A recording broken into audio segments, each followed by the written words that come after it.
today's class. It's all about getting down to the floor and getting back up again. With crossing your legs, it's the test. It looks like this, and what I'm going to do is I'm just going to show you. Crossing your legs over, all the way down to the floor, just sit your bottom down, and then coming back up again without using your hands. That was actually pretty good. That's the first time I've done that. I'm going to try with my other leg. Oh, yeah, we're there. And not so good on this side. Way, and I've fallen. Okay, that's what we're going to base the class on. We're going to try that move again at the end and see how it goes. So, warming up to start with. Feet wide, shoulder width apart.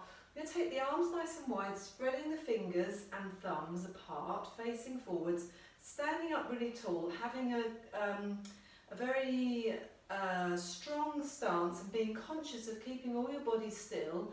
And then we're going to drop the chin onto the chest, close your eyes and draw a very slow circle with your nose all the way around.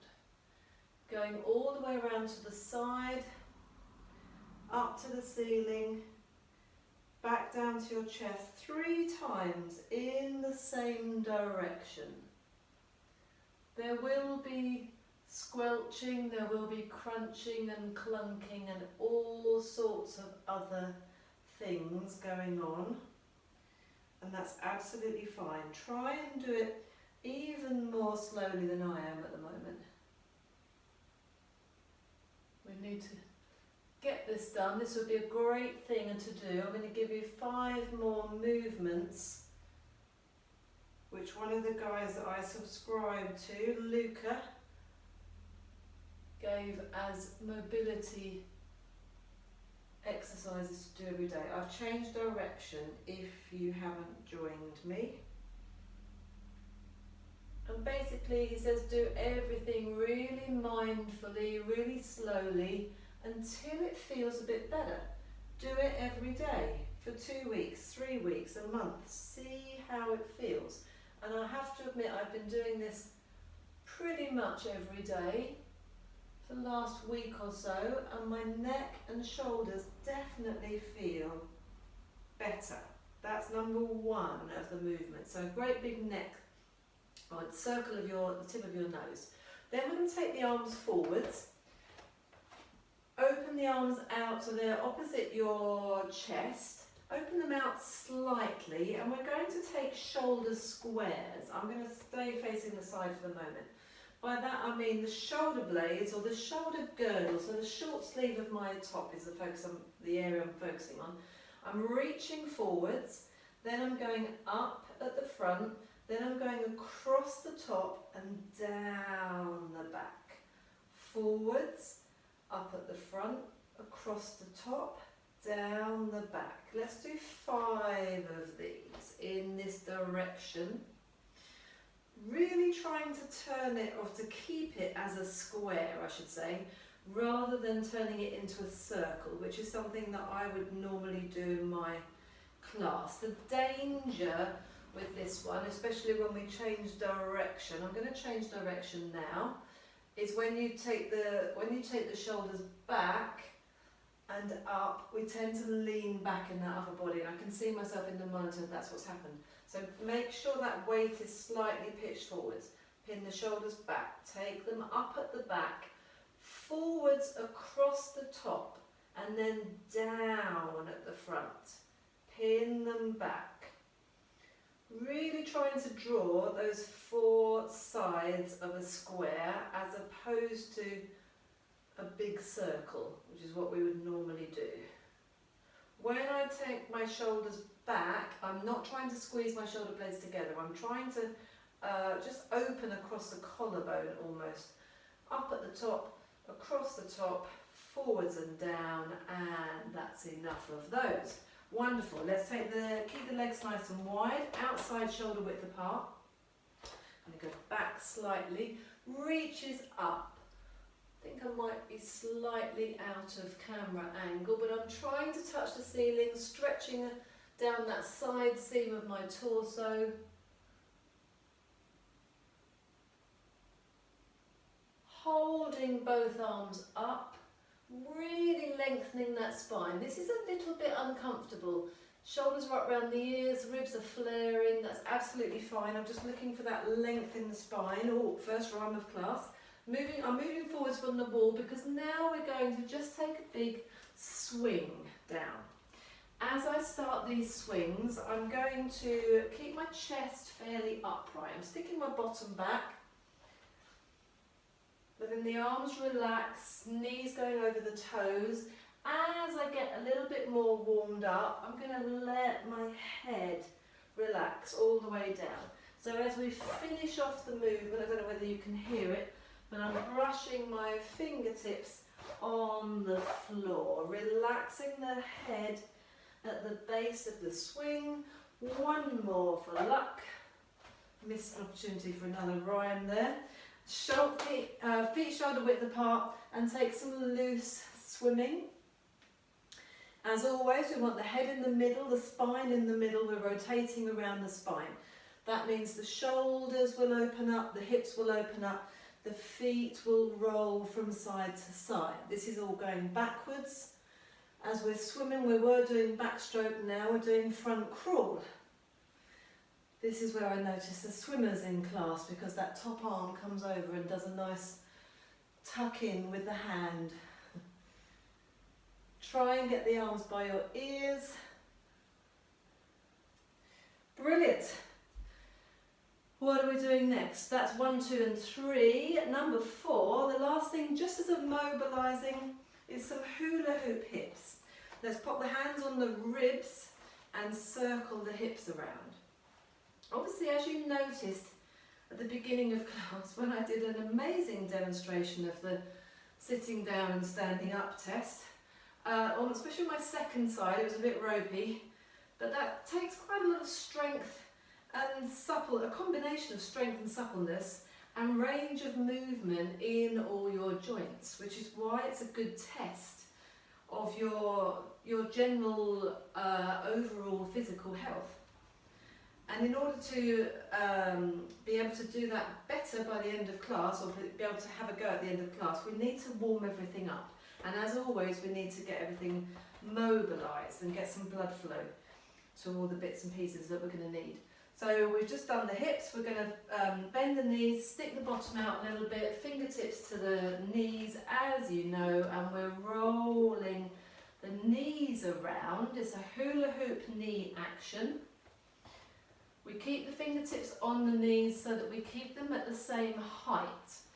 And check out my feet. I'm rolling to the outside edge, the inside edge, to the balls of my feet. My heels are lifting off a little bit actually. When I go on my heels, my toes are lifting off slightly. I'm really trying to get as much movement as I can. Well, I'm pushing to the edges of my range of movement here. And then let's do that same thing but on one leg. Circling the hip around the foot. Again, hands on ribs just to keep the ribs and the upper body fairly still. So I've just got my other foot resting there. Swap sides. I don't think I changed direction then. Change direction. Mobilising. Brilliant. Feet, not feet and knees together. Bending the knee, just the top of the toe. Maybe pop your hands on your hips. This one's a little bit more challenging, and especially to get that movement in the foot and the ankle. But I'm trying to sort of draw my knee around my ankle almost, and then swap sides. Again, I only did one direction then. So only doing one direction today. Changing the direction to the other side. Brilliant. Okay, give everything a bit of a shake. Hopefully that's warmed you up enough. Let's take a mini hip hinge. We want to be able to support the spine. This is our Pilates connection with these sort of movements. You might be wondering, what the hell has this class got to do with Pilates? But it's all the same principles. We want to be able to hinge from the hips, switch on in our core, brace the abdominals, and to be able to keep the spine in its natural curves, and it's just having that body awareness.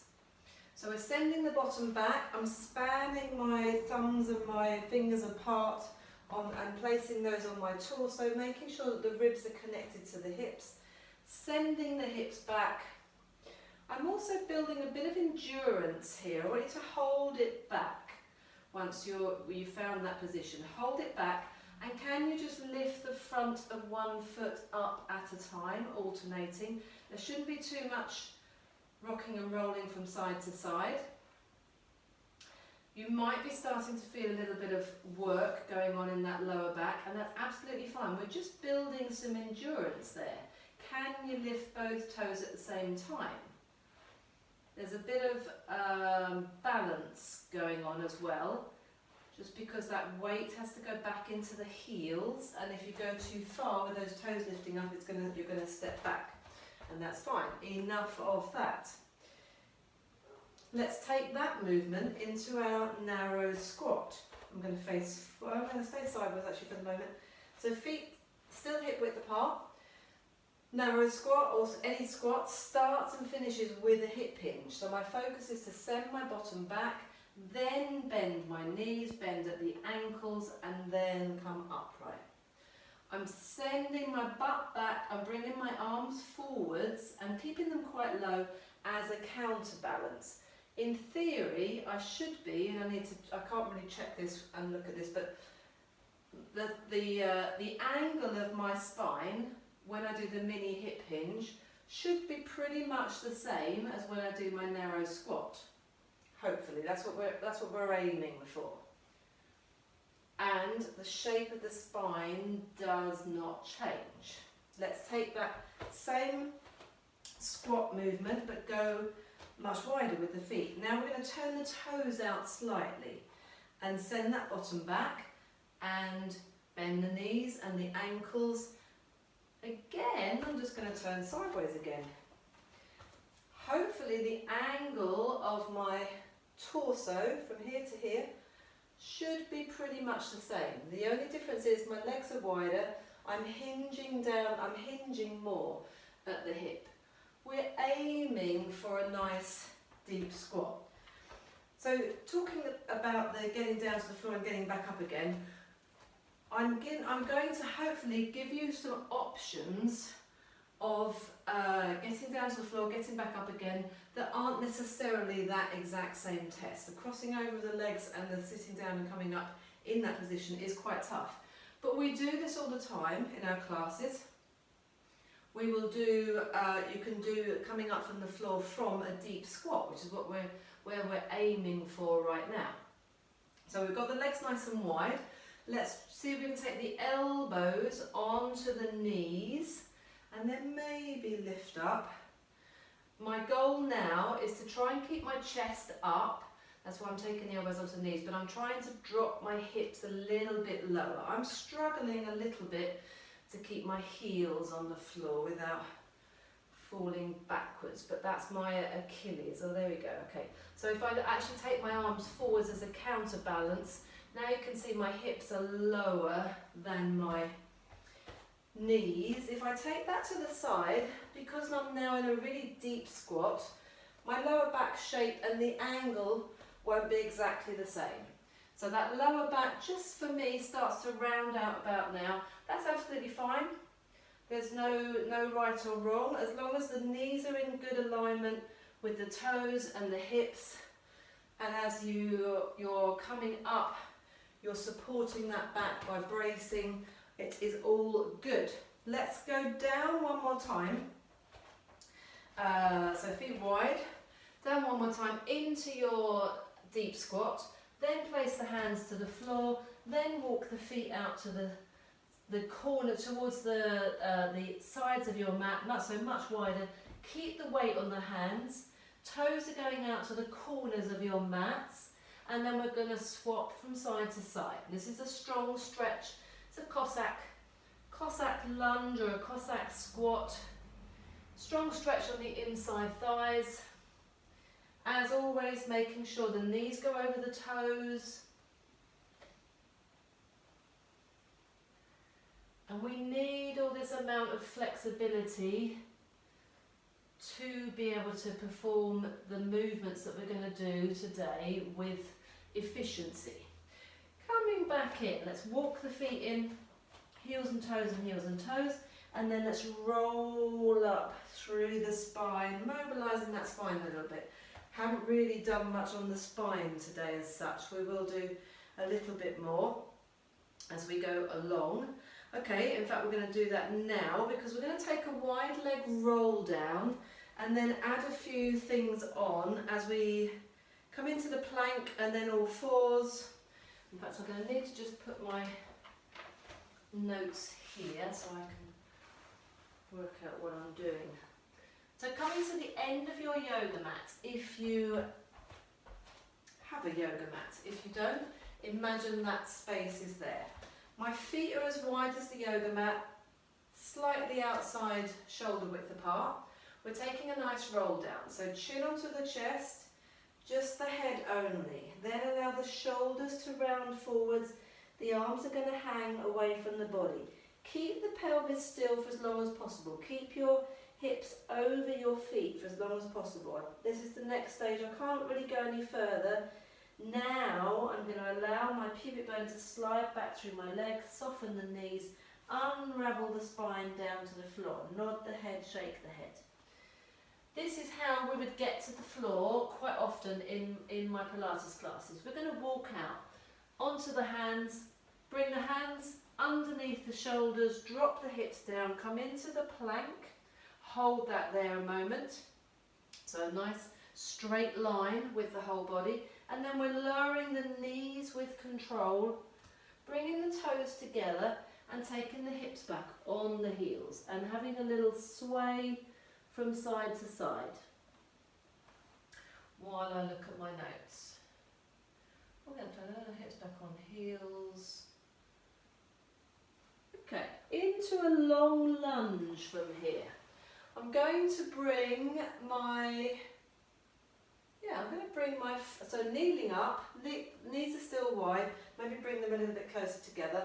I'm going to bring my camera leg forwards and take a forwards lunge. So it's a stretch on the front of that back hip, placing the opposite hand down next to that front foot, curling the toes under on the back leg, straightening out that leg. We're going to take 3 lizard movements, reaching forwards, going all the way up over the top. This is again courtesy of Luka. Tuck the shoulder in so that you get that nice rotation of the spine. We're looking for the rotation to go all the way round, up and down. Place your hand down, place your knee down, open out the knees, come back, hips on heels, maybe have a little sway from side to side again. We're still warming up, we're still mobilising. If that's too much for you to get your hips all the way back or you need to put your elbows down, absolutely fine. From there, come up onto all fours again. Let's have the feet and knees nice and wide. Let's curl the toes under. Push back briefly into a downward dog. And if you can, walk the feet forward. So the feet touch the hands. Knees are soft. Nod your head, shake your head. And then roll up through the spine. Unravelling all the way to get to the top, mobilising the spine. Let's reverse that. Rolling down. We need to do the other side for the lizard. Softening the knees. Hands go to the floor this time and they stay underneath the shoulders. Now you walk the feet back. Holding it here a moment. Working that strength position of the plank. Lowering the knees with control. Feet together. Knees nice and wide. Take the hips back on the heels. And have a little sway from side to side. We did the hungry cat move in class recently. I'm not sure if I videoed it, but basically you're wiping the side of your face along the inside of your arm and you're turning. And at the moment I'm leading with my nose, then you can lead with the back of the head. It creates havoc with your hair. Which is why I wasn't going to do it, but I've done it now. Great. Bring your knees together, kneeling up. Let's swap legs with that lizard move. So driving the other leg forwards, slide, drive your hips forwards. Stretch the front of the back leg. That's your hip flexors, a really important stretch. One that needs to be done every day. Place the opposite hand to that front foot.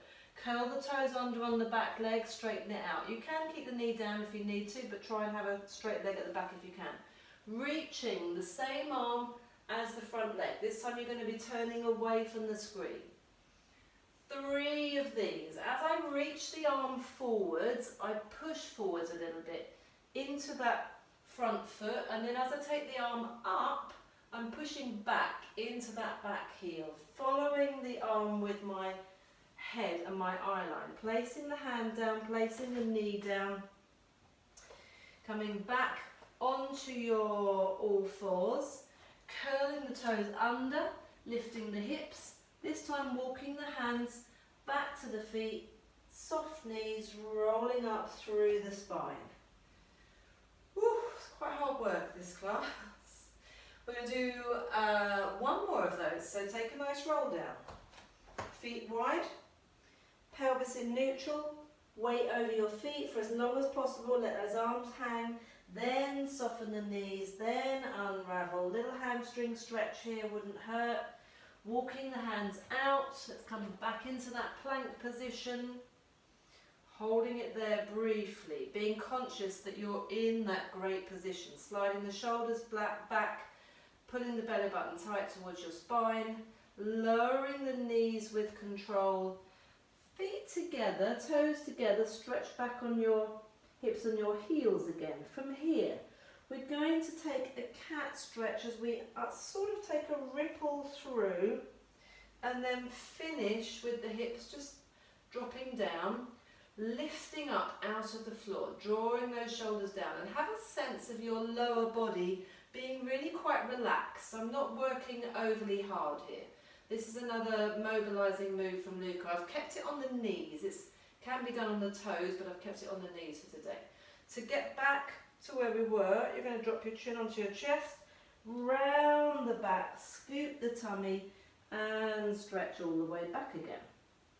One more of those. Tuck under, scoop the tummy, take a pelvic tilt, lifting the head last, keeping the neck long, keeping the hips off the floor, and just let that lower body really relax, but feel like you're 100% solid in that upper body.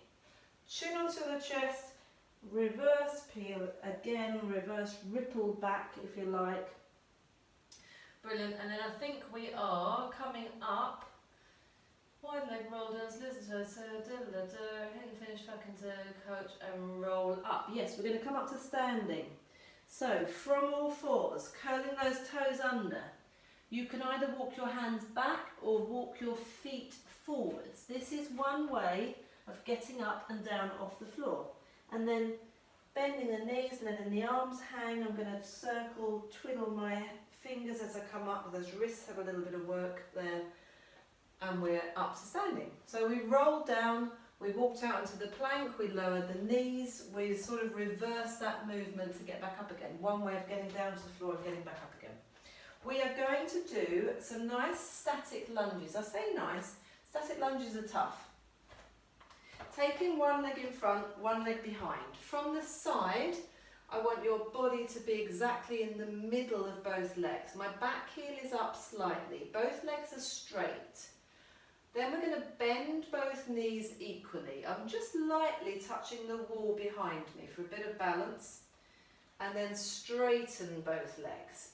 You might be able to do it without a bit of support, or you might need more support than just fingertips to the wall. You might need a chair or something nearby.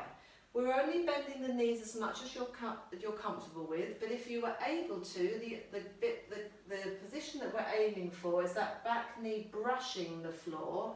So we've got two 90-degree angles at both knees. My hips and my shoulders, my torso is square to where I'm facing. If I face the camera, staying on that same leg, If you go on a tightrope or a tandem, as some people call it, one foot completely behind the other, it's really hard to balance. We don't want that. We want the feet at least hip width apart.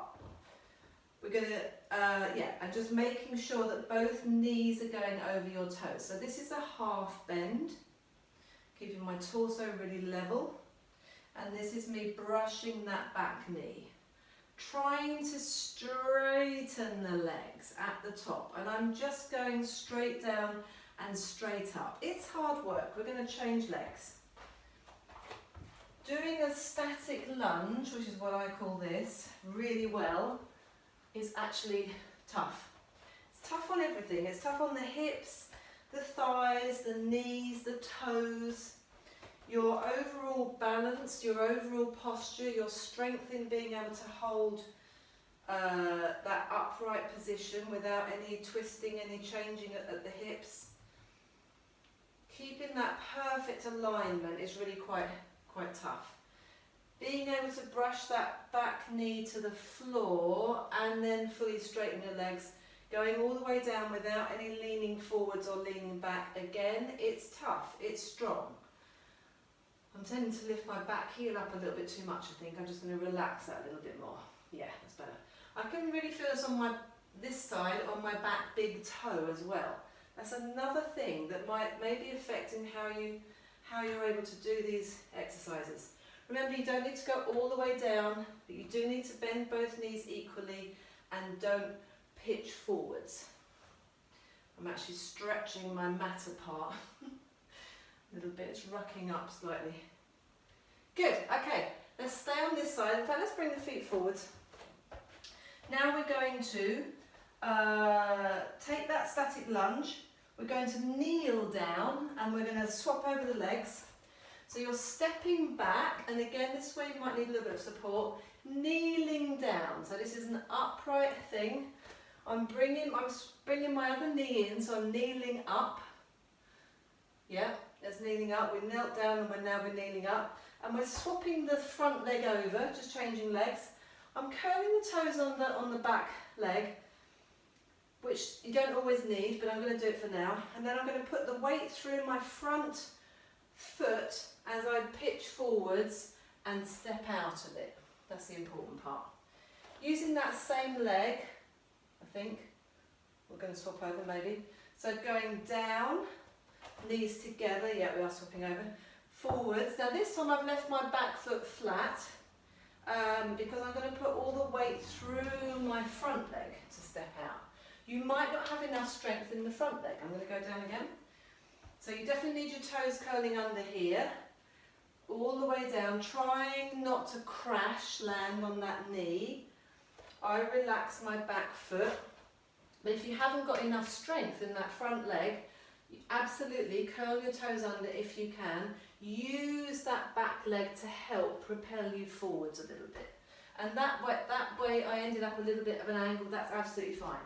And step forwards because you're going forward, you're stepping up out of it. Let's do one more, I think. So all the way down, forward, swapping over and stepping forwards. I noticed when I did this, my class last week was all on the floor. And so I said to everyone, right at the beginning of class, we're going to be on the floor. And I had a few of these. Yeah, and so that's why this class came about.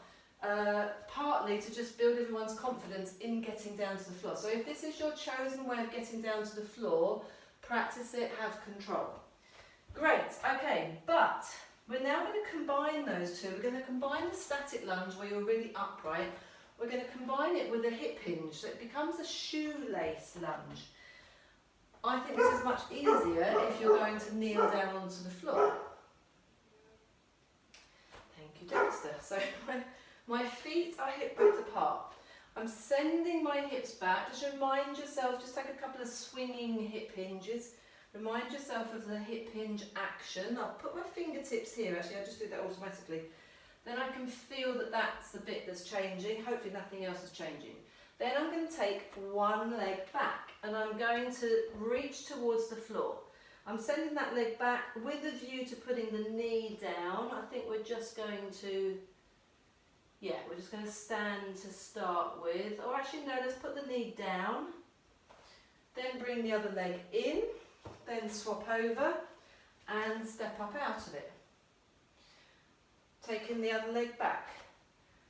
Hip, hinge at the hip, send the foot back, bring your chest over your thigh, hands to the floor. It's called a shoelace lunge because it's as if you're doing your shoelaces.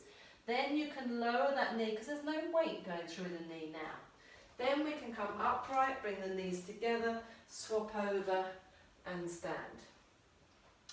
Yeah, if we weren't doing the standing version, so we could go all the way back to kneel and then come straight back up again.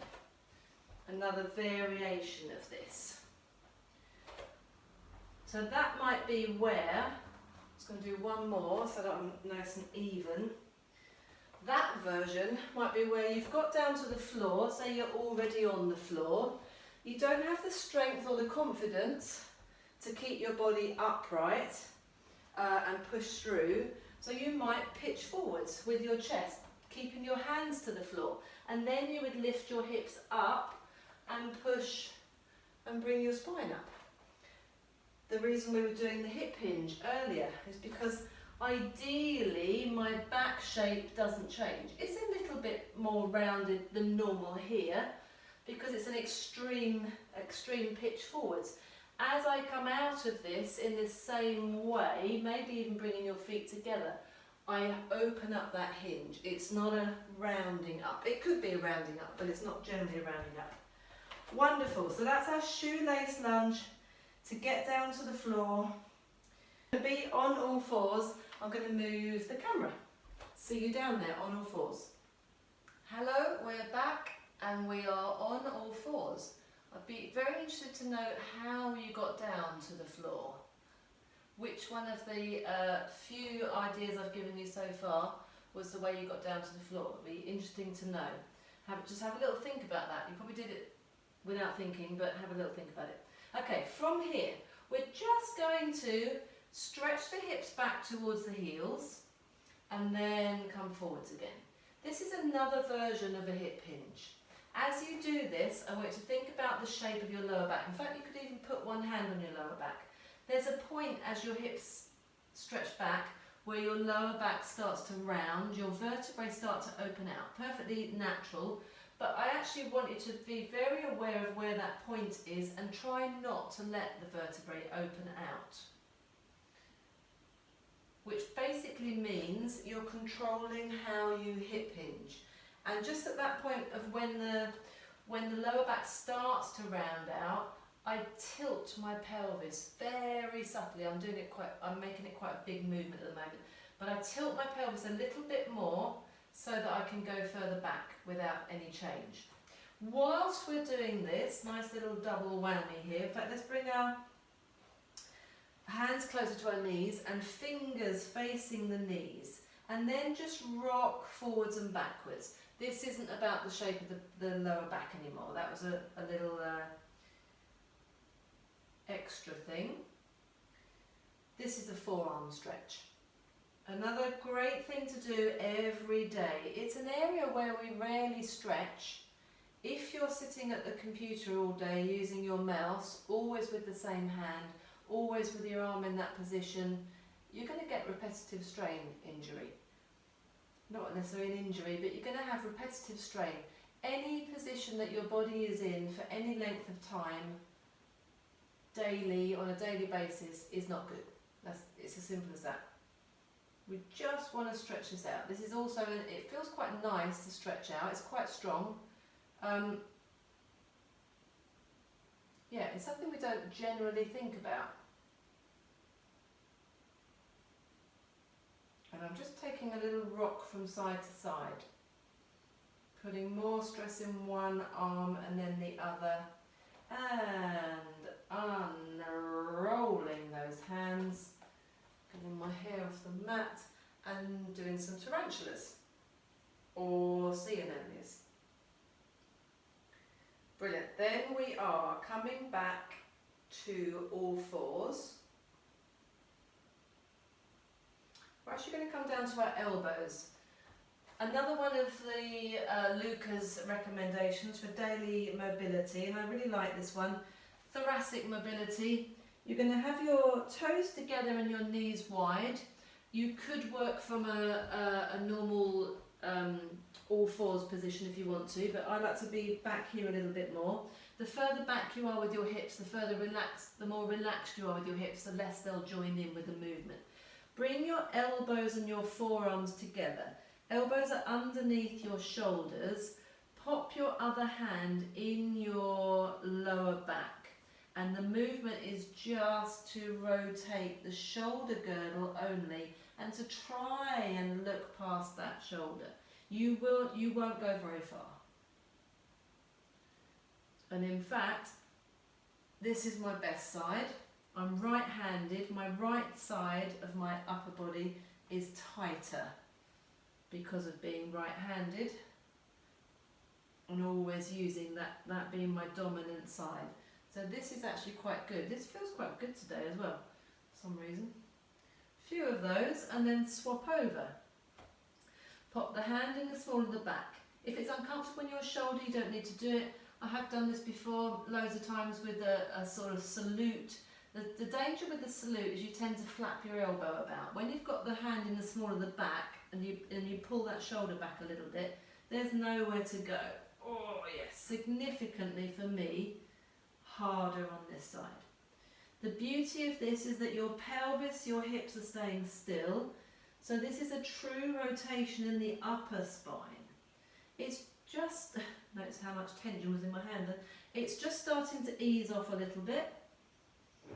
And this is the thing that Luka says, and I totally agree. Work through these movements mindfully until things start to ease. So the more you do it, it will get a little bit more relaxed, it will get easier, it will be less uncomfortable. And you will be able to push it a little bit more each time. And I've also noticed that as this is my tighter side, I'm shifting my hips slightly over to the right, my hips are trying to help me. That's called cheating. I'm now keeping my hips absolutely still and I've gone back to hardly moving at all. Ooh, quite tough on the shoulders as well, that one. Okay, one more, and the last one actually of the big mobility stuff, or the 6 things. I've included 6 things in this class. I'm going to bring our hands underneath our shoulders, fingers and thumbs spread apart, so you've got a nice stable base there. We're going to draw one leg in. We're going to draw a capital D with this leg. There are 2 capital Ds back to back. This is the straight part of the capital D as I draw that knee forwards. I'm opening the leg out to the side, circling the knee round to the back. As it gets to the back, I drop the knee down and the foot up, and then I draw the knee forwards again. There's the straight line. Here's the semicircle. I started with my knees together so that my base is quite narrow. If you take your knees apart at the start, another rhyme, you'll find that you'll be leaning more. Opening out and drawing in. Swapping sides, about 5 of these, just for the purposes of our class. Again, if you happen to find yourself on the floor when you're working out or something, or playing with a dog or the kids, maybe give these exercises a little go.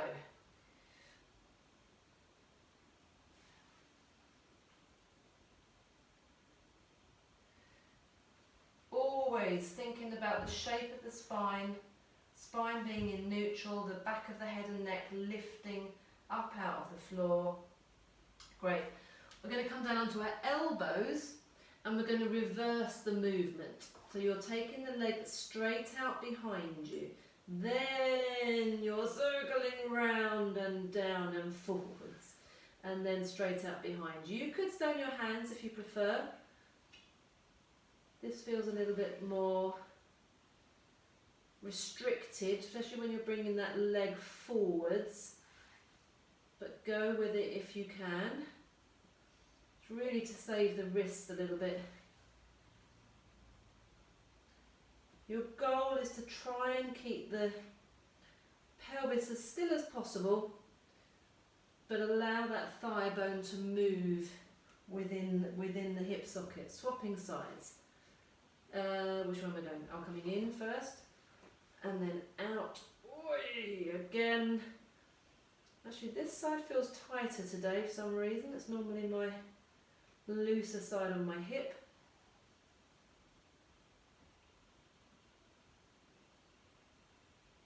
It's rare that both sides of your body will feel equally great or equally supple or equally tight. There's normally an imbalance. Just because we don't move our bodies, we don't use our bodies symmetrically at all. And those movement habits create challenges, shall we say. Right, I've had enough of that one. Woo! Okay, good job. We are coming onto our backs for some abdominals. As it is a Pilates class, and we are all about having an overall workout in this class. Seesaw abs. Brilliant. We've actually only got our abs to do before we play about with how to get up off the floor and back down again. Let's place hands at the back of the head, allowing your spine to settle. I'm rolling my hips around a little bit, feet and knees are hip width apart, moving my shoulders around, wiggle the head around. Start with the elbows out to the side. Allow your spine to relax and soften into the mat. Noticing the curves, the natural curve in the lower back, the natural curve at the nape of the neck, head heavy in the hands. Because we've got our elbows out to the side and I'm quite relaxed, my ribs at the front are flaring quite a bit. So that means that I can't get my ribs at the back to relax completely onto the floor. That's fine. I'm going to think about my feet and knees, my feet being equally weighted, nice and relaxed in the hip socket, my pelvis in a good neutral. Then I'm going to set my torso.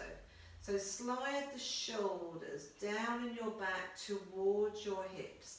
That action will mean that you take this sort of scooping action of your shoulder blades around your rib wall, and it feels like you're giving yourself a bit of an armpit hug. And if you notice, that also brings my elbows up off the floor slightly. Then I'm going to bring my elbows more forwards, and as I do that, it's all sort of happening at the same time really. I'm strongly connecting rib cage at the front to hips at the front. So there's now a rod from here to here. Nothing's flaring, and now all of my ribs at the back are just touching the floor. Those lower ribs below your bra strap, that middle back area, they only just brush the floor, but they should be touching the floor, even if you've got a good old lumbar curve like I have. From here, we're going to take some abdominal curls. We've set everything. We're coming up, clearing the shoulder blades and lowering. Clearing the shoulder blades and lowering. Be very conscious that you don't start to lift your head out of your hands, which is exactly what I'm doing. I'm trying to keep my head heavy in my hands and relax the neck, so I should be able to move, you should be able to move your head around quite freely. The arms and the hands are doing all the work, combined with the hinging at the front of your rib cage. Breathing out as you come up if you want to do the breathing, breath in as you lower. Breath out to come up, breath in as you lower. Okay, that's the upper body worked a little bit, woken up a little bit. We're going to take seesaw abdominals today. We need to set the lower abdominals and the lower torso. I want you to just stay connected in your upper body. Don't work too hard, but keep those elbows forwards, shoulders down, ribs connected, pelvic floor lifted, and then we're just going to unweight the feet. I'm keeping my eyes closed. If you keep your eyes closed, it will really help to notice what's going on in your body. The first thing I notice is that my pelvis feels like it's dropping into the floor. My pelvis goes heavy, my sacrum goes heavy when I unweight my feet. Unweighting my feet is not lifting my feet off the floor. If you're just flicking through YouTube and you've turned on this class at this point in time, you'll be thinking, oh, she's not actually doing anything. It really doesn't look like I'm doing anything. You might be able to see a little bit of a connection. I can feel my abs, my lower abs especially, firing up, and feel my pelvis sinking into the floor as soon as I try and lighten my feet. So that's activating that lower body. Let's activate that by thinking of unweighting the feet. Slide the shoulder blades down, take the armpit hug, connect the ribs to the hips. Head is relaxed and heavy. We're going to lift both legs up into tabletop. From here, as we lower the legs, we're going to lift the upper body at the same time. That's what makes it seesaw abdominals. I'm clearing my shoulder blades. Pelvis is absolutely on fire. I'm shaking a little bit. I've just done a reformer class this afternoon, and it was very hardcore, so a little bit worn out, but I can cope with it. Just might not be able to speak too much. My goal is to keep my pelvis in neutral, to move that lower body and upper body at the same time. Quite often what I see is coming up, lowering, lifting and lowering. That's not what we're after. We're after a seesaw action. As one end goes up, the other goes down. No deviation of that. I'm going to do a couple more. And there. Whoo. Going to have a little break. Let those elbows drop out. So elbows dropped out to the side is quite a nice stretch across the front of your chest as well. I'm letting my legs bend and just letting the knees go from side to side.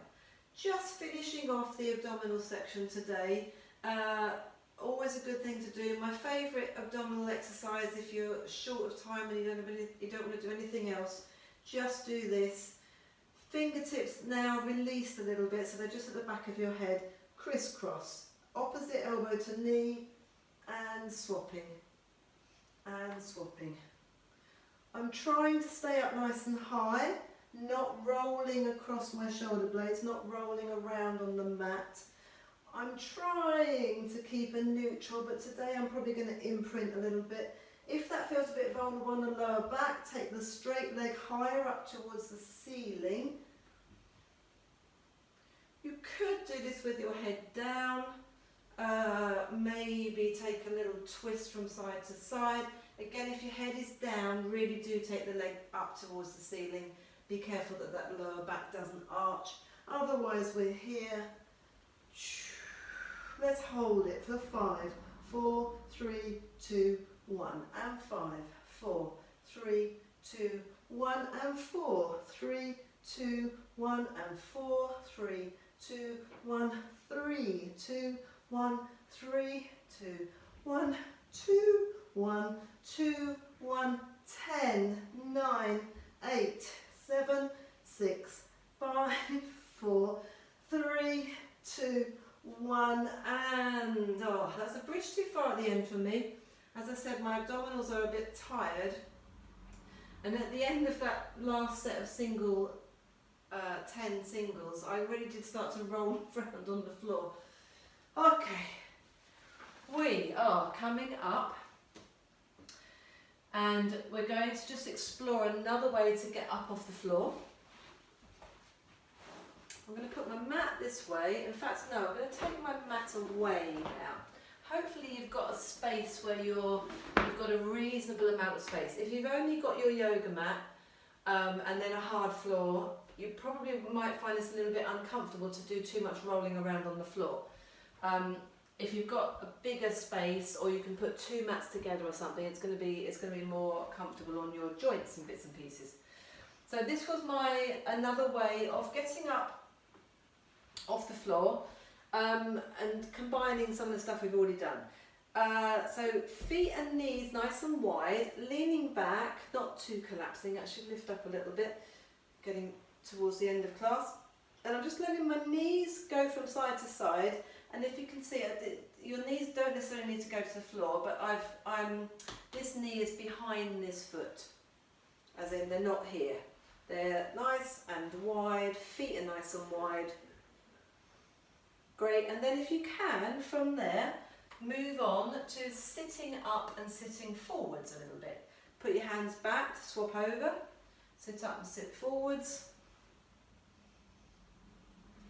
And as we come into this position, we're making contact with the floor, and this is all good stuff. Making contact with the floor with that outside edge of my ankle bone is digging into the mat a little bit, which is fine because I'm comfortable on the mat. Outside of the shin and the knee, the inside of the other knee, the inside of the ankle. Or just notice how all of these things feel. This is why we do all that mobilising at the beginning of class. To try and get the blood flow to these areas and make sure that they're comfortable with going into slightly different angles to other than whatever we're doing every day.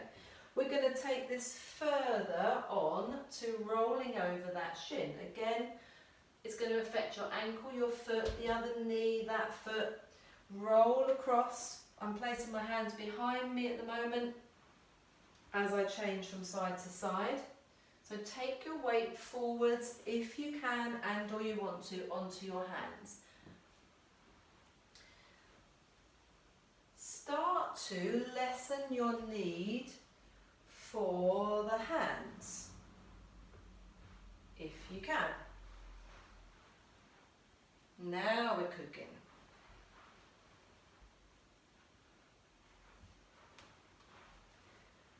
Keeping those hands in front of you. This is amazing. If you're able to do this, you are amazing.